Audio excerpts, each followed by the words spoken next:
gostava só de vos transmitir que realmente estou desde o primeiro dia também ligado à Fundação, trabalhei sempre com a Isabel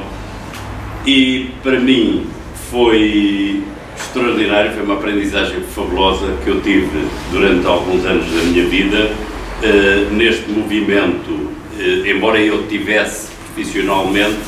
experiência de ter estado ligado como fundador a uma outra associação que ajudei a constituir, que foi dos diretores de hotéis de Portugal no princípio dos anos 70. De qualquer modo, esta foi uma experiência para mim completamente inédita e que me serviu extraordinariamente para toda a minha vida. No início começámos por fazer uma auscultação às pessoas que entretanto vinham aparecendo e que espontaneamente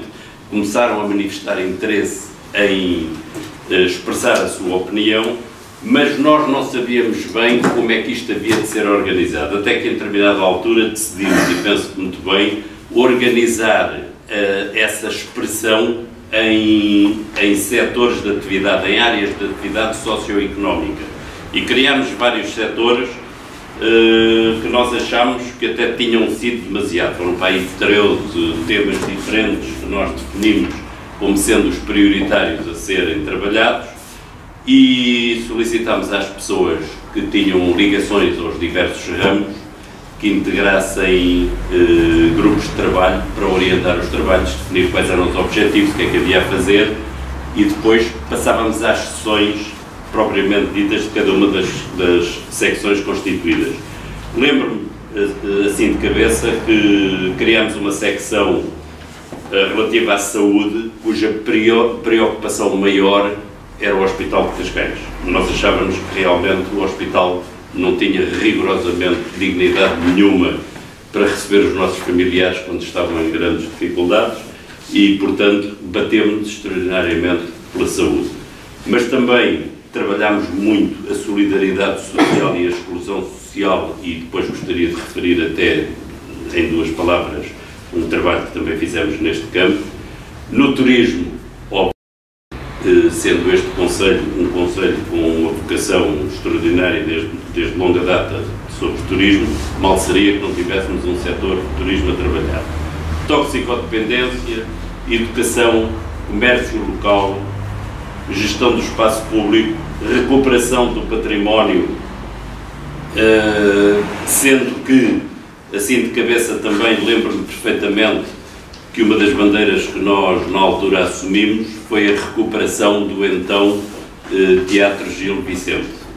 Foi um espaço extraordinário que estava bastante ao abandono, foi recuperado, tivemos ajudas extraordinárias e disponibilidade de pessoas residentes neste Conselho que iam aparecendo com uma espontaneidade e com uma vontade de fazer que nos espantou a todos nós. Mas também tivemos grandes preocupações relativamente à gestão do próprio Parque Natural e do desporto, sendo que no desporto uma das obras que nós idealizámos e que inclusive a Isabel e eu jogámos alguma influência junto das pessoas que tinham que decidir a disponibilização da passagem da ciclovia até ao Guincho, mas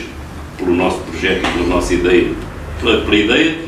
fruto da colaboração que todos nos deram, era um espaço que se prolongava pelo próprio Parque Natural.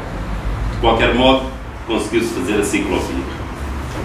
Relativamente ao Hospital de Cascais e no âmbito da saúde, gostava só de vos referir o seguinte: o trabalho que foi feito na altura foi um trabalho extraordinário do que é que devia ser e podia ser o Hospital de Cascais face à população que existia na altura, face ainda à envolvente, à localização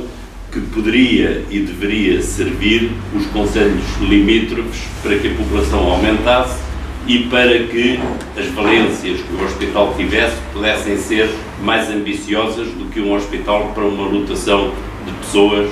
relativamente pequena. Fez-se esse trabalho, o trabalho foi publicado e pôs-nos um problema na altura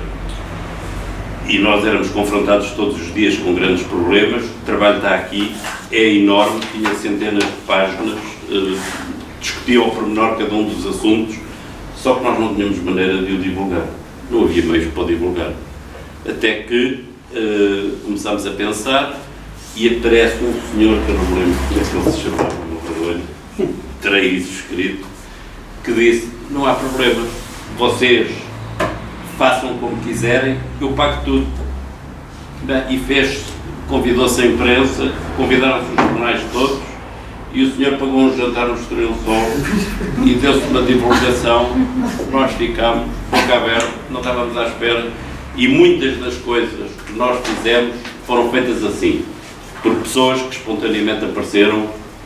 e disponibilizaram-se para dar o seu contributo. Nós vimos uma ânsia extraordinária nas pessoas de darem o seu contributo sem que tivéssemos que pedir muito.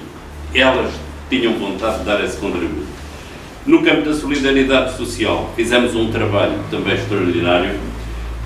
com o patrocínio na altura da Universidade Moderna e de uma pessoa que está aqui presente, que é o João Rival Henriques, com os alunos dele, foi feito um levantamento da exclusão social do bairro do Fim do Mundo. Aquilo foi organizado por temas também, falava-se do ensino, falava-se da prostituição, da droga, sei lá, todos esses aspectos desse mundo, e no final foi tudo escrito, foi feito um relatório, foi convocado, arranjámos uma sala para fazer a divulgação dos resultados desse levantamento e convidámos, obviamente, as autoridades, sendo que o Sr. Presidente da Câmara na altura, José Luís Judas, compareceu para ouvir o resultado final desse trabalho que nós fizemos. Foi um trabalho extraordinário porque, de facto, chegámos à conclusão que havia uma série de questões de caráter social que estavam a ser desenvolvidas para resolver os problemas do bairro do Fim do Mundo, que nós achámos e que verificámos depois do levantamento feito, que não estavam necessariamente a resolver esses mesmos problemas. Sei lá, os filhos daquela gente do bairro do Fim do Mundo eram postos todos juntos uns com os outros, não tinham praticamente contactos com o exterior e, portanto, chegavam à quarta classe, na altura, mas não sabiam ler nem escrever, portanto não lhes servia para nada. Portanto, a integração daquela gente na sociedade era altamente duvidosa. Tomámos algumas iniciativas para tentar minimizar esses efeitos e fizemos, sei lá, conseguimos alguém que forneceu computadores, começámos a ensinar informática àquela miudagem, atividades esportivas, colaborávamos com eles, estávamos junto deles, já entrávamos no bairro do Fim do Mundo, que nessa altura não era fácil, porque o bairro do Fim do Mundo não era assim um sítio para se andar a passear e, portanto, conseguimos uma série de sucessos, digamos, em termos de resolver problemas. A toxicodependência foi dos departamentos que mais evoluiu naquela altura, porque começou a apresentar resultados e ao fim de pouco tempo já movimentava dinheiro que ultrapassava largamente aquilo que nós movimentávamos na Fundação. E, portanto, em pouco tempo dissemos, autónomo é um departamento à parte, vocês já têm condições de sobreviver, façam, os responsáveis fiquem à frente disso, arranjem outros se quiserem, e realmente foi extraordinário. Não vou perder mais tempo com outros pormenores. Depois, se alguém tiver alguma curiosidade em relação a alguma coisa que me lembro, terei todo o gosto em responder. A única coisa que vos digo é que realmente, face ao contexto que se vive atualmente, que hoje dizem que é de crise, para mim é de mudança, e é uma sociedade nova que se está a traçar e que precisa que cada um de nós dê os seus contributos para definir quais são os contornos e as regras do novo jogo que há de prevalecer daqui para a frente, têm que ser definidos. E nesse campo, em termos de cidadania, não tenho dúvidas nenhumas de que, para além da vida partidária, a vida em associação e os movimentos sociais como este que vocês estão aqui a presenciar, sem que qualquer um de nós tenha nada contra os partidos, mas penso que há que arranjar uma voz diferente para abordar os problemas com uma audiência que tem que ser mais participativa, sob pena de, se nós não participarmos em movimentos deste tipo e não expressarmos aquilo que queremos e aquilo que são os nossos interesses, depois também não nos podemos queixar de que realmente são outros que estão a tomar as nossas decisões. Se o fizermos, é porque nos omitimos de participar em termos de sociedade civil, e eu acho que é isso que estamos aqui a viver. Muito obrigado.